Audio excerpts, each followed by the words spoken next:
Hola, nuevamente desde la Secretaría de Graduado. Hoy tenemos el gusto de recibir a nuestra invitada, que es la doctora Bárbara Nigro.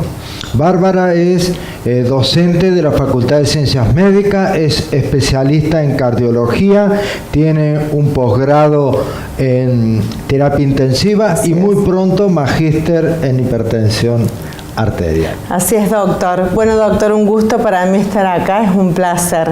Así que bueno. Bueno, muchas gracias por haber aceptado la invitación y vamos a empezar a conversar respecto de los problemas prevalentes de cardiología en atención primaria o primer nivel y cuáles son las equivocaciones más frecuentes. Claro que sí. Bárbara, es muy común hoy que en todas partes haya un tensiómetro. ¿Esto cómo se traduce? ¿Está bien o esto puede generar algunos problemitas que cualquiera tome la tensión arterial? Claro, doctor. En realidad el problema está en la toma de la tensión. Cualquiera puede tomar la tensión arterial siempre y cuando uno le pueda enseñar y dar las pautas correctas para tomar la tensión. Es importante que la persona que tome la tensión le diga al paciente o a la persona que se va a controlar la tensión que necesita un reposo mínimo de 3 a 5 minutos, que debe tener los pies apoyados sobre el pie, que debe estar relajado, que no debe haber fumado por lo menos 30 minutos previos a la toma de tensión, como así también no haber bebido café. Es importante la posición del brazo, como la altura del brazo, que el brazo debe estar abducido, como la altura del corazón, como también se debe considerar dentro de los ruidos cardíacos que nosotros auscultamos. El primer ruido que auscultamos es la tensión arterial sistólica. Nosotros normalmente podemos tener tensión diferente en cada miembro superior. Lo normal es que la diferencia de tensión en cada miembro sea de 10 milímetros de mercurio y siempre debemos considerar el valor más alto. Lo importante es, profesor, que al paciente no lo cataloguemos de hipertenso con una sola toma de tensión, sino que le tomemos por lo menos 2 o 3 veces la tensión en nuestro consultorio. En mi pequeña experiencia personal, yo lo último que hago a los pacientes es tomarle la tensión. Primero hago la historia clínica, los examino completamente, le hago el electro y lo último que hago es tomarle la tensión por la hipertensión del guardapolvo blanco. Promediar esas 3 cifras de tensión que es importante cuando hablemos un poquito de la clasificación de tensión de no redondear las cifras de tensión. Bueno, ¿qué nos podés comentar para nuestros alumnos, colegas respecto de la hipertensión arterial?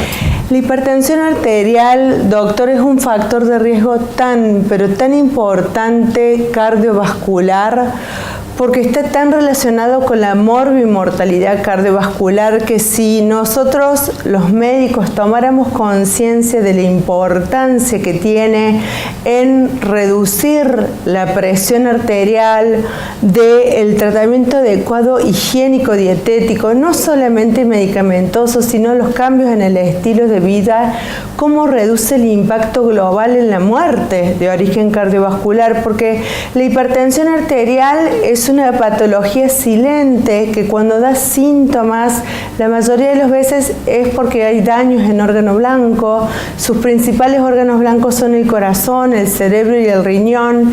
Entonces es muy importante el conocimiento y el control de la tensión arterial. Hay un estudio que es bastante viejo, de más de 20 años, que se hizo acá en Córdoba, en Argentina, que de promedio habla de las mitades. La mitad de la población sabe que es hipertenso, de esa mitad que sabe, la mitad se trata, y de esa mitad que se trata está bien tratada y controlada. De así la importancia de que se controle la presión arterial, ¿no?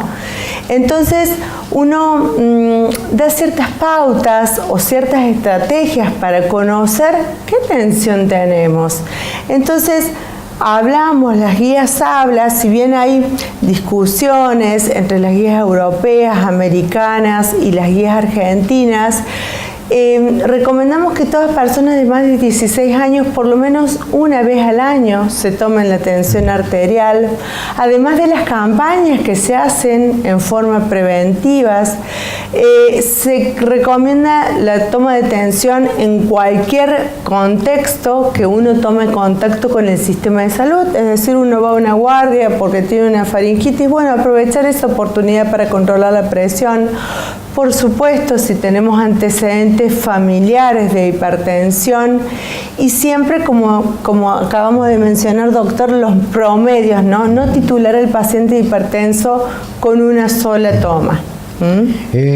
Hay una cuestión que hoy se tiene en cuenta y que antes no se tenía en cuenta, y es la influencia del medio ambiente que rodea al paciente en la determinación no de homeostasis sino de alostasis, en donde la tensión, según el nivel de hipervigilancia del paciente, se resetea más alto.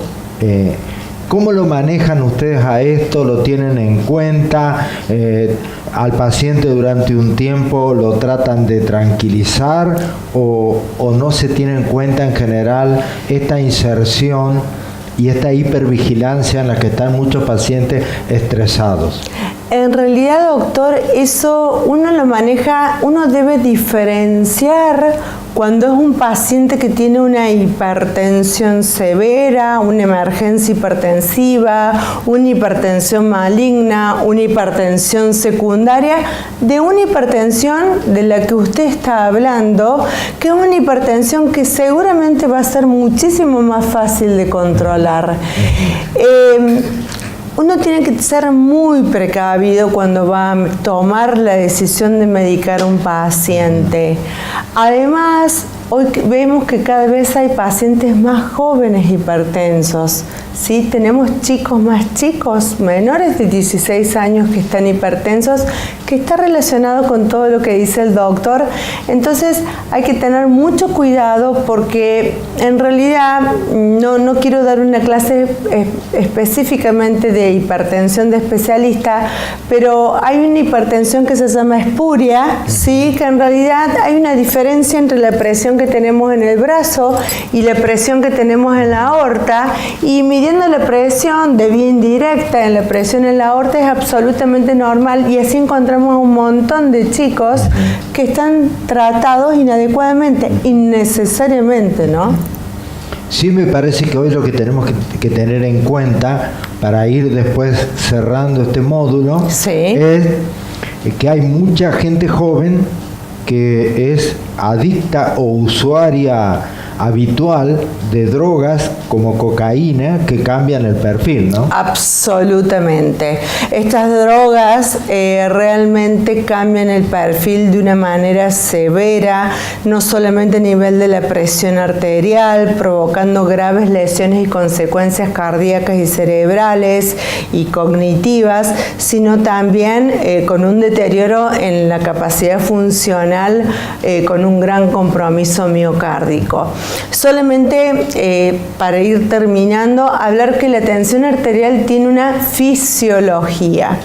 La presión arterial se ha demostrado que hasta incluso en las clases sociales es distinto. Aquellas personas que tienen un nivel educativo e instructivo mayor son más hipertensos.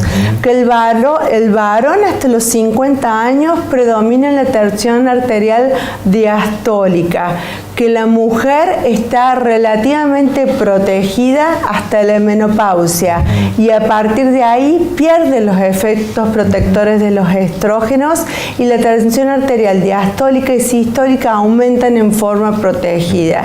Y otra cosita que ha cambiado también en los niveles de hipertensión, ya lo que son los objetivos de tratamiento en el adulto mayor de 80 años, las cifras de tensión objetiva son 150-90, ya no es más tan bajo los valores.